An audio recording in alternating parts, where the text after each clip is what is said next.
Navigating Grief is a series of useful resources for those who've experienced loss.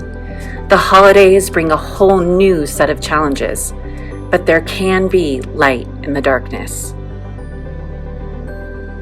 Hi, I'm Jen. I'm back with Carrie, and we're going to talk about the candles that go along with Advent as relating to grief. And tonight is the beautiful candle that Carrie has sitting there, Candle of Courage. And we say when we are lighting a candle, it's really a symbol of illuminating the darkness. And even back in the ancient of days and before there was electricity, people used candles, torches, fire to light the way for their path on their journey, especially when they were going into uncharted territory. So it's very similar, the metaphor for us in grief. We are lighting that candle to see that it's not complete darkness, that it is always a light to guide us, however dim that may be. And tonight we light that candle of courage. Carrie, I'm trying to wrestle with the concept of courage in grief.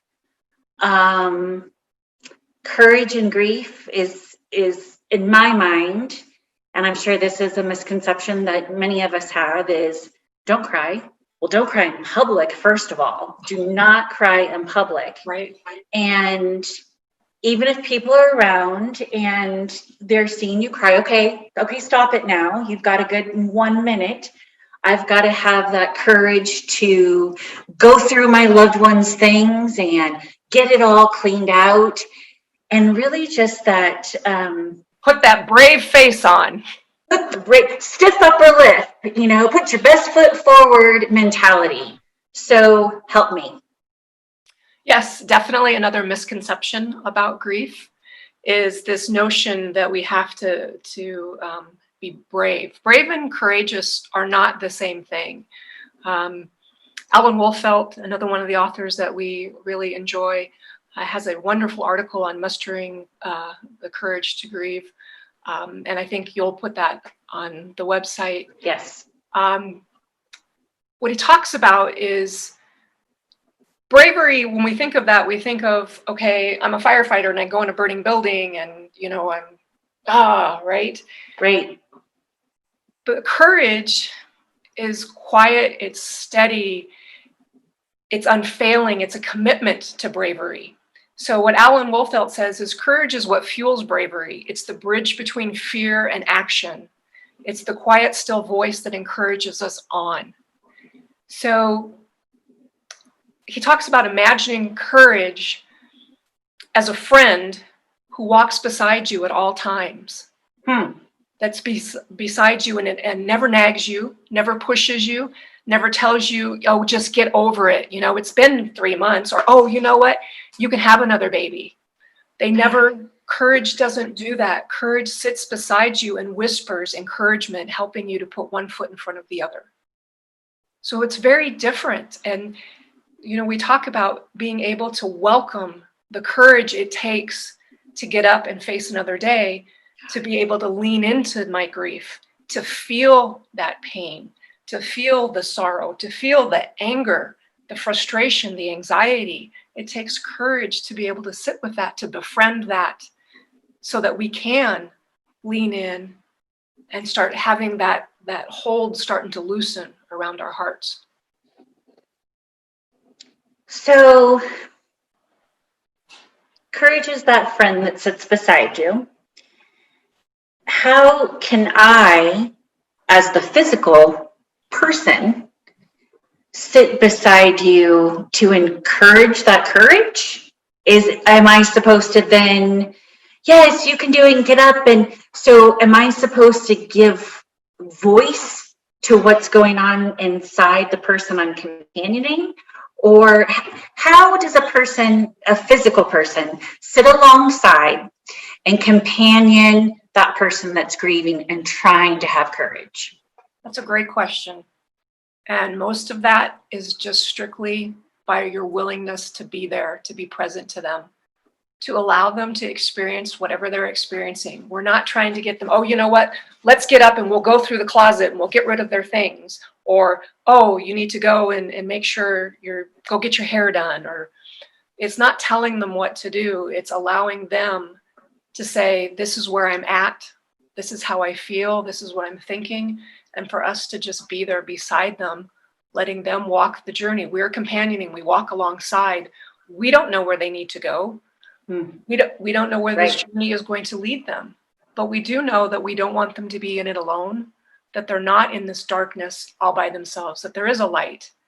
And the more that they can lean in to that grief, and it feels counterintuitive, because if it hurts, I don't want to be a part of this.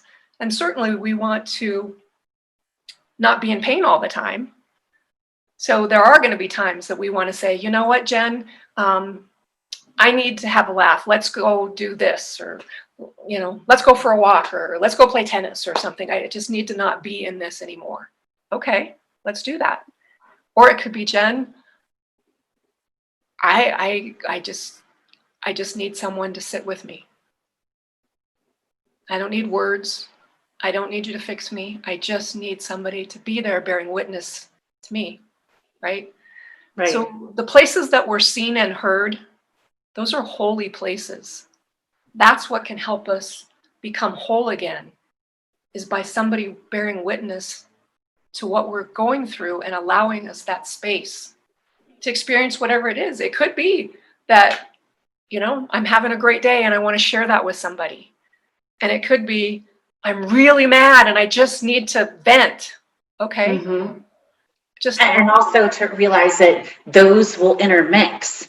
Just because I'm your friend coming alongside you, Carrie, and you've had a couple of really off days, and now, hey, this is a good day and you want to go for a walk, or you want to go get mani-pedis. And then the next day I'm thinking, sweet, Carrie's back on the mend. And then you're down. It's not my job as your companion. Like you said, you've got to find your own way. Your candle and your light is yours. It's not for me to take and guide you forward. So whatever that space may be, to sit in it with you, to be there for you, so it doesn't take training to be a grief companion or a grief counselor. You could just be with someone, with someone. And as we circle back to Advent, the one thing I love that we've decided to do this year is just bring Christ into our Advent candles. They're not the traditional Advent candles, but they're our grief candles.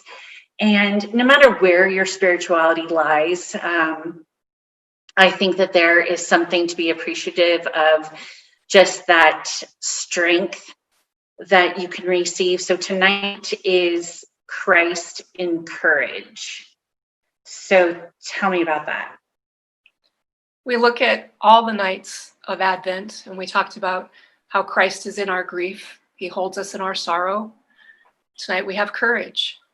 Christ walks beside us and is that whisper in our ear that gives us that courage, that friend that I can lean into and welcome to say, it's okay. We're going to get through this. May hurt, may be pretty miserable at times, and I'm going to be there with you every step of the way. That one person you can ugly cry with and not feel that is the self-conscious. best. When you can have that ugly cry with somebody and not even care, and you're doing the snotty. Right. And it's not going to pass you the tissue. Carrie and I have spoken about this before, and we have a video which is a lot longer on grief and great stuff in there. But the one thing we've talked about is don't pass the tissue. Right. And that is, don't pass somebody tissue because it prompts them to want to stop crying. And do everything you can not to say sorry when you're crying. I'm sorry. I'm sorry.